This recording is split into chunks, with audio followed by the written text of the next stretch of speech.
Stand up. মামুনিরা ভালো আছো?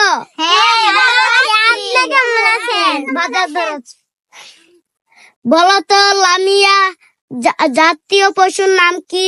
Royal Bengal tiger. হয়নি, কুত্তা। সিনহা বলো তো, জাতীয় মাছের নাম কি? ইলিশ। হয়নি, পাঙ্গাস।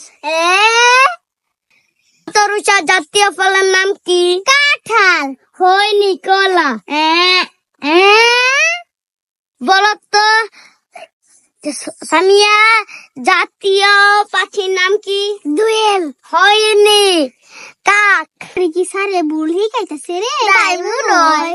স্যার আমাদের কি ভুল শিখাইতেছেন কেন? এবার কি আমি যা বলবো তাই শুনবা।